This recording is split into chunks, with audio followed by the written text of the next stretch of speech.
سودا یعنی کالی عورت کے بیٹے. تو حضرت بلال کے دل پر یہ بات تھوڑی لگی. انہوں نے رسول اللہ صلی اللہ تعالی علیہ وسلم کی بارگاہ میں جا کر کہا یا رسول اللہ صلی اللہ علیہ وسلم میرے ساتھی نے مجھے اس طرح سے طعن کیا, کالی ماں کے بیٹے. تو حضور پاک صلی اللہ تعالی علیہ وسلم اتنے جلال میں باہر تشریف لائے تھے کہ صحابہ سب کے سب حیرت زدہ تھے, ڈرے ہوئے تھے. حضور نے ان کو بلایا اور کہا افیک الجاہلیہ, ابھی تمہارے اندر زمانے جاہلیت کی بدبو آ رہی ہے. 3 بار حضور نے فرمایا اور اس کے بعد واپس حضور چلے گئے. اس صحابی کو اتنا دکھ پہنچا جنہوں نے حضرت بلال کو یہ کہا تھا. ان کو احساس ہوا, ندامت ہوئی. اس کے بعد آتے ہیں حضرت بلال کا ہاتھ پکڑ کر کے اور مسجد نبوی میں اندر آ کر لیٹ جاتے ہیں اور کہتے ہیں بلال مجھ سے خطا ہوئی, میں نے تکرار میں اور انجانے میں تم کو اس طرح کا جملہ کہا اور رسول اللہ کی ناراضگی مجھے برداشت نہیں ہے. تم کو کالا کہنے سے میرے نبی ناراض ہیں, لہٰذا تم مجھے معاف کرو. اور معاف کرنے کا طریقہ یہ ہے کہ تم اپنا یہ کالا پیر میرے چہرے پر رگڑ دو. میں نیچے لیٹتا ہوں, تم اپنا پیر میرے چہرے پر رکھو. حضرت بلال نے فوراً ان کو اٹھا لیا اور کہا نہیں, جس کے تم غلام ہو اس کا میں بھی غلام ہوں. میرا پیر تمہارے چہرے پر نہیں ہوگا. اور دونوں سینہ آپس میں لگائے. یہ اللہ کے نبی صلی اللہ تعالی علیہ وسلم نے حضرت بلال کی فضیلت ایک جگہ نہیں کئی مرتبہ بیان فرمائی. جب وہ اذان دیتے تھے اس وقت, جب یہ تکرار ہوئی اس وقت. اور ایک بات میں آپ کو بتاتا ہوں, حضرت بلال رضی اللہ تعالیٰ عنہ کا جو مقام و مرتبہ ہے, زندگی بھر رسول اللہ صلی اللہ تعالی علیہ وسلم کی معیت میں اذان دیتے رہے. 7 ہجری مکہ کے فتح کا دن تھا. فتح مکہ کے دن 10,000 صحابہ کی جماعت میں حضور صلی اللہ تعالی علیہ وسلم تشریف لا رہے تھے. اور اس وقت جانتے ہیں سب سے پہلے حضور صلی اللہ تعالی علیہ وسلم کی اونٹنی کی رسی پکڑ کر چلنے والے حضرت بلال حبشی تھے. ان کے داخل ہونے کی شان ہی الگ تھی. وہ تڑپائے گئے تھے, مارے گئے تھے مکہ میں. کون سا ظلم ان کے ساتھ نہیں ہوا تھا مکہ میں. ہجرت کے بعد جب میرے آقا صلی اللہ تعالی علیہ وسلم مدینہ طیبہ تشریف لے گئے تھے تو ان کو بھائی چارگی میں ایک صحابی ہیں ابو رویحہ, ان کا بھائی بنایا تھا. ان کے ساتھ رہتے تھے. ایک روایت میں عبیدہ بن حارث کے ساتھ. بہرحال جب مکہ میں داخل ہوئے اور فتح مکہ میں پہلے نبی کریم صلی اللہ تعالی علیہ وسلم خانہ کعبہ کے اندر گئے, سارے بتوں کو وہاں سے نکال کر پاک کیا. خانہ کعبہ کو صاف کرنے کے بعد حضور کریم صلی اللہ تعالی علیہ وسلم باہر تشریف لائے اور حرم کعبہ میں پہلی اذان دینی تھی تو حضرت بلال سے کہا گیا کعبے کی چھت پر چڑھ کر اذان دو. کہیں سے بھی اذان دیتے, کعبے کی چھت پر چڑھ کر کے اذان دو. وہ جوش محبت میں تھے حضرت بلال کہ وہ مکہ, کیونکہ ہجرت کے بعد کئی مرتبہ ایسا ہوتا کہ آپ کو بخار آیا, بیمار ہوئے صحابہ جب ہجرت کر کے گئے, کیونکہ مدینہ اس وقت یثرب نام تھا اور بیماریوں کا گڑھ سمجھا جاتا تھا. جو بھی جاتا تھا بیمار ہو جاتا, کئی طرح کے بخار اس کو لگ جاتے تھے. لیکن اس یثرب کو میرے آقا صلی اللہ تعالی علیہ وسلم نے طیبہ بنایا, بلکہ بیماریوں کی شفا کا مرکز بنایا. حضرت بلال اس وقت یہ گنگناتے تھے اشعار میں کہ کیا میں وہ مکہ کبھی پہنچ سکتا ہوں, کیا اس کی مٹی میں دیکھ سکتا ہوں. تو ایک بار حضور پاک صلی اللہ تعالی علیہ وسلم کی بارگاہ میں ان کی یہ بات پہنچائی کہ مکہ کے متعلق اس طرح کی بات کرتے ہیں کہ کیا مجھے وہ دیکھنا ملے گا. اللہ کے نبی صلی اللہ تعالی علیہ وسلم نے فرمایا, اسی دن اللہ کے نبی نے یہ دعا کی کہ اے اللہ, جس طرح ان کے دلوں میں مکہ کی محبت ہے تو ان کے دلوں میں مدینے کی محبت ڈال. اور جیسی حضور کو یہ کہتے ہوئے سنا, حضرت بلال نے دوبارہ کبھی پھر وہ اشعار ہی نہیں پڑھے کہ حضور نے مدینے کی محبت کا ذکر فرمایا. پھر مدینہ چھوڑ کر کبھی جاتے بھی نہیں تھے. خیر, جب خانہ کعبہ کی چھت پر چڑھ کر کے اذان دینے کی بات آئی ہے, وہ پورے محبت میں جوش میں وہ چڑھ تو گئے اور اس کے بعد پھر وہ دیکھتے رہے کہ کس طرف منہ کر کے اذان دوں. کعبے کی طرف منہ کر کے اذان دیا جاتا ہے اور کعبہ نیچے ہے, بلال اوپر ہے. رسول کریم صلی اللہ تعالی علیہ وسلم کی طرف انہوں نے چہرہ کیا اور پوچھا کہ خانہ کعبہ کی طرف میں نیچے رہ کر کے منہ کرتا تھا, اوپر آ گیا ہوں, کس طرف منہ کر کے اذان دوں. حضور نے فرمایا میری طرف منہ کر کے اذان دو۔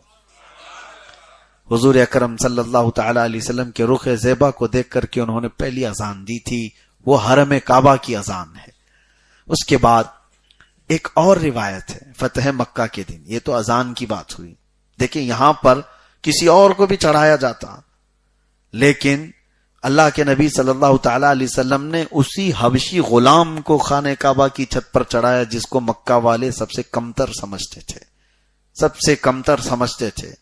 یہی میسج یہاں سے ملتا ہے کہ جو نبی پاک صلی اللہ علیہ وسلم کے قدموں سے وابستہ ہو جاتا ہے وہ خانہ کعبہ کی چھت پر پہنچ سکتا ہے۔ حضور کی غلامی میں جو آیا تو پھر اس کے مقامات بہت بلند ہیں۔ اس کے بعد ابو سفیان آئے، ایمان لے آئے، بیعت کر لیا حضور صلی اللہ علیہ وسلم کی، کیونکہ اب تک تو جنگوں میں لڑتے رہے، حضور کے خلاف آتے رہے، ایمان لے آئے۔ ایمان لانے کے بعد ابو سفیان نے پوچھا یا رسول اللہ صلی اللہ علیہ وسلم، کیا مکہ والوں کو آپ قتل کر دیں گے، مار دیں گے؟ آپ کے رشتہ دار ہیں، آپ کے خاندان والے ہیں، مکہ والے آپ کے وطن والے ہیں۔ حضور صلی اللہ تعالی علیہ وسلم نے فرمایا جاؤ، تمہارے گھر میں جو آ گیا اس کو امن ہے۔ ابو سفیان نے کہا میرا گھر بہت چھوٹا ہے، کتنے لوگ آئیں گے، باقی لوگ تو بچ جائیں گے۔ حضور صلی اللہ علیہ وسلم نے پھر فرمایا عبد المطلب میرے دادا کے گھر جو آئے ان کو امن ہے۔ پھر کہا وہ بھی کم لوگ ہیں، پورے مکہ والے کیسے آئیں گے؟ حضور صلی اللہ علیہ وسلم نے فرمایا جو اپنے اپنے گھروں کے دروازے بند کر لیں وہ بھی امن میں ہیں۔ ابو سفیان نے کہا جو گلیوں میں رہ گئے ان کا کیا ہوگا؟ حضور صلی اللہ علیہ وسلم نے فرمایا جو حرم میں آ گئے ان کو بھی امن ہے۔ پھر کہا جو نہیں آ سکتے، تو یہ ایک آخری بات تھی۔ حضور صلی اللہ علیہ وسلم نے آخر میں جو چیز بیان فرمائی وہی بیان کرنا ہے۔ حضور فرماتے ہیں بلال کا جھنڈا بناؤ۔ بلال کا جھنڈا، یہ حضرت بلال کا ایک جھنڈا بنایا گیا تھا فتح مکہ کے دن، اور ابو رویحہ جو ان کے بھائی تھے مدینے کے، ان سے کہا گیا کہ میدان میں لے جا کر کے بلال حبشی کا جھنڈا کہہ کر گاڑو۔ بلال حبشی کا جھنڈا کیوں بنایا گیا اس دن؟ اور پھر ابو سفیان سے کہا گیا کہ جاؤ مکہ والوں کو اعلان کر دو جو بلال کے جھنڈے کے نیچے آ گیا اسے امان ہے۔ ایک عجیب بات ہے، بلال کا جھنڈا، وہاں حرم میں داخل ہونے والوں کو بھی امن ہے، ابو سفیان کے گھر میں آنے والوں کو بھی امن ہے، جو نہیں آ سکتے۔ میرے عزیزوں، ایک بہت ہی اہم بات ہے، شاید دنیا میں کسی نے اس انداز سے ان کے ظلم کا بدلہ نہیں لیا ہوگا۔ مکہ والے جو بلال حبشی کو سب سے کمتر سمجھتے تھے، آج وہ اپنی جان کی امان پانے کے لیے بلال کے قدموں میں آنے پر مجبور ہو گئے تھے، حضرت بلال کی نسبت لینے پر مجبور ہو گئے تھے۔ جو ان کو کبھی پیروں میں رسی ڈال کر کھینچتے تھے، آج وہ ان کے پیروں میں آنے کو مجبور ہو گئے تھے، کیونکہ جان بچانا ہے تو یہی طریقہ تھا۔ اور آئے بھی ایک دو نہیں، بڑے بڑے رئیس لوگ، بڑے بڑے مالدار لوگ، جن کو جان بچانا تھا وہ بلال کے جھنڈے کے نیچے آئے۔ تو یہ بڑا معاملہ تھا۔ فتح مکہ کے دن اللہ کے نبی صلی اللہ تعالی علیہ وسلم نے حضرت بلال کو وہ مقام دیا، اس وجہ سے بھی کہ بلال وہ تنہا صحابی ہیں جن کا مکہ میں کوئی رشتہ داری بھی نہیں تھی، سوائے رسول اللہ کی غلامی کے ان کے کوئی رشتہ دار مکہ میں نہیں تھے۔ نبی پاک صلی اللہ تعالی علیہ وسلم فتح مکہ کے بعد اس کے کئی واقعات حضرت بلال کی زندگی میں ہیں۔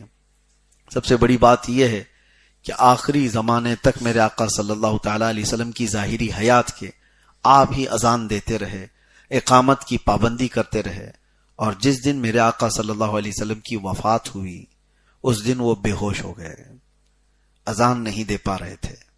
صحابہ اکرام ان کو سنبھالتے رہے، اور اس کے بعد پھر حضرت ابوبکر صدیق جیسی خلافت پر بیٹھے۔ حضرت بلال نے کہا کہ آپ کا بڑا احسان ہے مجھ پر، آپ کا بڑا احسان ہے، آپ نے مجھے آزاد کروایا، اگر آپ آزاد کرنے کے بدلے مجھے کچھ بھی حکم دیں تو میں تو مانوں گا، لیکن اگر آپ نے اللہ اس کے رسول کی رضا کے لیے مجھے آزاد کرایا تو مجھے اب تنہا جینے کا اختیار دیا جائے، مجھے اذان دینے پر مجبور نہ کیا جائے۔ تو آپ کو آزاد رکھا گیا کہ آپ کی جیسی مرضی۔ پھر وہ وقت آیا کہ آپ مدینہ طیبہ سے نکل کر کے جا رہے تھے، یہ کہتے ہوئے کہ مجھے جہاد میں بھیجا جائے کہ رسول اللہ صلی اللہ علیہ وسلم کے بعد زندگی جینے کا کوئی مزہ نہیں ہے، میں شہید ہونا چاہتا ہوں، ملک شام مجھے بھیجا جائے۔ تو حضرت ابو بکر نے ان سے کہا تھا کہ اے بلال، میری عمر کا آخری حصہ ہے، میں چاہتا ہوں کہ جیسے رسول اللہ کے قریب تم رہے، تمہیں دیکھ کر کے مجھے میرے مصطفیٰ کی یاد آتی ہے، تم میرے ارد گرد رہو۔ تو حضرت ابو بکر کی بات پر وہ اتنے دن تک رہے، اور اس کے بعد جیسی حضرت عمر بیٹھے، ان سے کہا مجھے ملک شام بھیج دیا جائے۔ ملک شام ان کو بھیج دیا گیا، کیونکہ وہ حضرت عمر بھی وہی بات کر رہے تھے جو حضرت ابو بکر کہہ رہے تھے کہ بلال۔ اچھا یہ بات بھی میں آپ کو بتاؤں کہ حضرت عمر کا معمول یہ تھا، ایک بار ابو سفیان سردار مکہ ہے، یہ لوگ ملنے کے لیے آئے حضرت عمر فاروق کے پاس، اسی وقت حضرت بلال، حضرت مقداد، حضرت صہیب یہ لوگ بھی آئے ہیں، اور اس وقت جب وہ بڑے رئیس آئے اور ادھر غلام زادے آئے، حضرت عمر نے کہا پہلے بلال کو بلاؤ، امیر المومنین پہلے ان کو بلاؤ۔ تو ابو سفیان اور دوسرے لوگوں نے یہ بات بھی کہی تھی، بڑے بڑے سرداروں کو چھوڑ دیا گیا اور ہمارے سامنے کے غلاموں کو خلیفہ وقت بلا کر بات کر رہے ہیں۔ تو ان کے ہی ساتھیوں میں سے کسی نے یہ بھی کہا کہ اس چیز کو ذکر کرنا فضول ہے، بلال وہ شخص ہے جب رسول اللہ ہمیں دین کی دعوت دے رہے تھے، ہم ان کو مار رہے تھے اور یہ رسول اللہ کے قدموں میں بیٹھے ہوئے تھے، ان کا حق ہے۔ اور حضرت عمر جب بلال کو بلاتے تھے تو کیا کہتے تھے پتہ ہے؟ یا سیدنا بلال، اے ہمارے آقا بلال آئیے۔ حضرت بلال کہتے تھے امیر المومنین آپ مجھے آقا کہہ کر کیوں پکارتے ہیں، آپ مجھے سیدنا کیوں کہتے ہیں؟ حضرت عمر رونے لگتے اور کہتے بلال ذرا اپنا وہ جبہ اٹھاؤ تاکہ میں وہ دیکھوں جو پیٹھ پر تمہارے زخم ہیں رسول اللہ کی محبت میں لیے ہوئے، میں ان کو بوسہ دوں، یہی میری زندگی کی بڑی قسمت کی بات ہے۔ حضرت بلال کی اتنی تعظیم کرتے تھے۔ حضرت عمر فاروق رضی اللہ تعالی، کبھی حضرت ابو بکر صدیق کی بھی تعریف کرتے تو یوں کہتے، حضرت عمر یوں کہتے ہمارے سردار ابو بکر نے ہمارے سردار بلال کو آزاد کرایا ہے۔ دونوں کو سردار کہتے تھے، آقا کہتے تھے، جبکہ وہ غلام زادے تھے۔ تو حضرت عمر کی بات پر وہ رہے نہیں، مدینے میں ملک شام چلے گئے، تنہائی میں جیتے رہے، جہاد کے سلسلے میں گئے تھے لیکن وہاں زیادہ دن رہ نہ پائے۔ ایک دن خواب میں رسول اللہ صلی اللہ علیہ وسلم کو دیکھا، اللہ کے نبی صلی اللہ تعالی علیہ وسلم یہ فرما رہے تھے کہ اے بلال اتنی بھی دوری کیوں، کیا ہماری یاد نہیں آتی؟ تڑپ کر کے اٹھ بیٹھے، بستر کو چھوڑ دیا۔ اللہ کے نبی صلی اللہ علیہ وسلم کو جیسی ہی خواب میں دیکھا، ملک شام سے ایسا سفر کیا انہوں نے، نہ پہاڑوں کو دیکھا نہ صحراؤں کو دیکھا، مدینے کی طرف وہ رواں دواں ہوئے، اور کئی دن کے مشقتوں کے سفر کے بعد مدینے پہنچے تو سیدھے پوچھتے تھے کہ اینا رسول اللہ، اللہ کے رسول کہاں ہیں، اللہ کے رسول کہاں ہیں؟ تو وہ وارفتگی میں، محبت میں، اور پھر جب روضہ رسول کے پاس جاتے تو بے ہوش ہو کر گر جاتے تھے، غش کھا کر گرتے، لوگ ان کا انتظار کرتے، ہوش میں آتے، ان کو اٹھایا جاتا اللہ کے نبی صلی اللہ تعالی علیہ وسلم کی قبر انور کو دیکھ کر۔ اب سنیے، اس وقت حضرت عمر نے آ کر کے ان سے کہا بلال ایک بار وہ اذان دو جو رسول اللہ کے زمانے میں دیتے تھے۔ منع کر دیا، کہا کہ امیر المومنین آپ کے حکم عدولی تو نہیں کر سکتا، لیکن میرے لیے مسئلہ یہ ہے کہ جب میں اذان دیتا اشہد ان محمد الرسول اللہ پر پہنچتا تو سامنے چہرے رسول کو دیکھتا تھا، میرے آقا صلی اللہ تعالی علیہ وسلم کو دیکھ کر کے میں اپنی اذان مکمل کرتا تھا۔ اب مجھے آپ اذان کے لیے کہہ رہے ہیں، جب چہرے اقدس نظر نہ آئے تو پھر کیا ہوگا؟ کئی صحابہ نے اصرار کیا تو انہوں نے اذان دینے سے منع کیا۔ اسی اثنا میں حسنین کریمین کو بھی پتا چلا کہ بلال آئے ہیں۔ امام حسن اور امام حسین رضی اللہ تعالیٰ عنہ دوڑتے ہوئے وہ مسجد نبوی میں آئے، جیسے ہی ان کو دیکھا حضرت بلال لپک کر کے ان کے سامنے جھک گئے اور کہا، ظاہر سی بات ہے شباہت تھی رسول اللہ کی ان کے چہروں میں، نبی کونین صلی اللہ تعالی علیہ وسلم کی آل تھی، انہیں چوم ہی رہے تھے کہ دونوں نواسائے رسول نے حضرت بلال سے کہا، اے بلال وہ اذان دو جو رسول اللہ کے زمانے میں دیتے تھے۔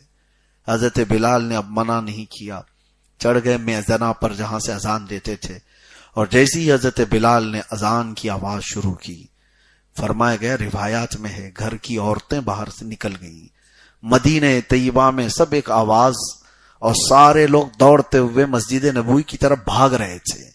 عورتیں گھروں سے نکل کر کے آواز جیسی سنی، ایک جملہ کہہ رہی تھی ابعث رسول اللہ، کہ اللہ کے رسول دوبارہ آ چکے۔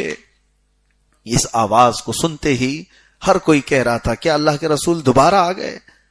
آواز میں وہ جاذبیت تھی، آواز میں وہ اثر تھا کہ وہ نبی پاک صلی اللہ علیہ وسلم کا زمانہ یاد دلا دیا۔ اس کے بعد حضرت بلال اشہد ان محمد رسول اللہ تک پہنچے تھے، پورا مدینہ جمع ہو گیا تھا، پورا مدینہ ان کے اطراف تھا، اور جیسے ہی وہ وہاں پہنچے وہ لڑکھڑا کر کے زمین پر گر گئے۔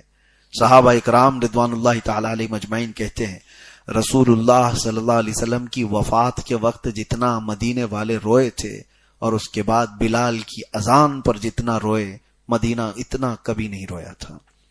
حضرت بلال کی اذان پر پورا مدینہ رو پڑا تھا، کیونکہ وہ زمانہ پھر سے یاد آ گیا تھا جو چہکتی اور مہکتی فضاؤں میں میرے آقا کے ارد گرد صحابہ اکرام کا جھرمٹ ہوتا، مسجد نبوی کی وہ رونقیں تھی، میرے آقا صلی اللہ تعالی علیہ وسلم کی محفلیں تھی، وہی بزم ہے، وہی دھوم ہے، وہی عاشقوں کا ہجوم ہے کمی تو بس میرے حضور کی، حضور پاک صلی اللہ تعالی علیہ وسلم کی وہاں پر تشریف آوری نہ ہوتی دیکھتے تو پورے مدینے والے گڑ گڑا کر روتے تھے۔ حضرت بلال اس کے بعد زیادہ دن باحیات نہیں رہے، اسی غم میں حضرت بلال حبشی کی وفات ہو گئی۔ رسول کریم صلی اللہ تعالی علیہ وسلم کی یہ جانثار صحابی، اللہ کے نبی صلی اللہ تعالی علیہ وسلم کے ہمہ وقت ساتھ رہنے والے، اور جانتے ہو ایک بار میرے آقا نے کیا فرمایا؟ ایک صاحب اپنی بیٹی کے نکاح کے لیے آئے تھے حضور کے پاس، کہا یا رسول اللہ فلاں صاحب سے میری بیٹی کا نکاح کر دیجئے۔ حضور نے فرمایا بلال کے بارے میں کیا خیال ہے؟ انہوں نے کہا پھر فلاں شخص کے ساتھ میری بیٹی کا نکاح کر دیجئے۔ حضور نے فرمایا بلال کے بارے میں کیا خیال ہے تمہارا؟ انہوں نے تیسری بار کہا۔ حضور صلی اللہ تعالی علیہ وسلم نے پھر فرمایا بلال کے بارے میں کیا خیال ہے تمہارا؟ اب وہ کچھ نہ کہہ سکے۔ ظاہر سی بات ہے 2 بار 3 بار کوئی اپنی بیٹی کے لیے دوسری بات پوچھ رہا ہے تو اس کو کہیں دینے کا ارادہ ہوگا، لیکن جب رسول اللہ صلی اللہ علیہ وسلم سے 3 بار سنا تو پوچھا بلال میں ایسا کیا ہے؟ اللہ کے نبی صلی اللہ علیہ وسلم نے فرمایا میں نے جنت میں مجھ سے آگے بلال کے قدموں کی آہٹ سنی ہے، بلال کے قدموں کی آہٹ میں نے جنت میں سنی ہے۔ یہ بات سنتے حضرت ابوبکر صدیق نے کیا کہا تھا پتہ ہے؟ حضرت ابوبکر کہتے کاش میرا باپ بلال کا باپ ہوتا، میری ماں بلال کی ماں ہوتی، جو فضیلت بلال کو ملی ہو مجھے مل گئی ہوتی۔ اللہ کے رسول نے فرمایا کہ مجھ سے آگے میں نے بلال کے قدموں کی آہٹ جنت میں سنی ہے۔ یہ حضرت بلال سے پوچھا بھی گیا تھا کہ آپ ایسا کیا کرتے ہو کہ آپ کی آواز، قدموں کی آواز جنت میں آتی ہے؟ حضرت بلال نے جو کہا وہ آپ سب کے لیے بھی ہمارے لیے بھی، وہ کہتے ہیں ہر اذان کے بعد میں 2 رکعت نفل پڑھ لیتا اور کبھی بغیر وضو کے رہتا نہیں، جس وقت وضو ٹوٹے میں فوراً وضو کرتا۔ تو یہی عمل انہوں نے بتایا۔ اللہ کے نبی صلی اللہ تعالی علیہ وسلم نے ان کی فضیلت میں جب یہ بیان فرمایا دنیا میں کہ ان کے قدموں کی آہٹ جنت میں سنی گئی۔ میرے عزیزو، ایک وہ صحابی ہیں حضرت بلال جن پر ساری امت کا اتفاق ہے۔ صحابہ اکرام کو گالیاں دینے والے شیعہ بھی حضرت بلال کی صحابیت کا انکار نہیں کرتے۔ حضرت بلال رضی اللہ تعالیٰ عنہ کی، حالانکہ اکثر صحابہ کو سب و شتم کرتے ہیں، ان کو مانتے نہیں، خلفائے راشدین میں سے اکثر کو، لیکن حضرت بلال کے متعلق شیعہ جماعت کا بھی اتفاق ہے کہ رسول اللہ صلی اللہ تعالیٰ علیہ وسلم کا ایسا جانثار صحابی، اللہ تبارک و تعالیٰ ان کی تربت پر کروڑوں رحمتیں نازل فرمائے۔ بلال جیسا عشق ہو تو پھر چاند بھی رشک کرنے لگ جائے، اور غلامی ہو تو ایسی غلامی ہو جس پر پوری دنیا کو ناز ہو۔ اللہ کے نبی صلی اللہ تعالی علیہ وسلم کے دربار کی نوکری وہ دنیا بھر کے بادشاہت سے بہتر ہے۔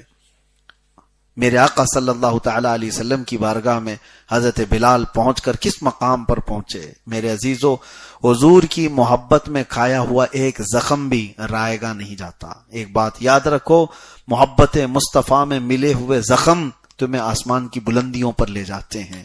اسی لیے میرے مرشد حضور تاج الشریعہ بدر الطریقہ رحمۃ اللہ تعالی علیہ فرماتے ہیں، بلہوس سن، سیم و زر کی بندگی اچھی نہیں، ان کے در کی بھیک اچھی، سروری اچھی نہیں، ان کے در کی بھیک اچھی، سروری اچھی نہیں۔ اللہ تعالیٰ بلال حبشی کے قدموں میں ہمیں حشر عطا فرمائے، قیامت کے دن ان کی محبت میں اللہ تبارک و تعالیٰ اسی جماعت میں ہمارا حشر فرمائے۔ وآخر دعوانا ان الحمد للہ رب العالمین۔ السلام علیکم۔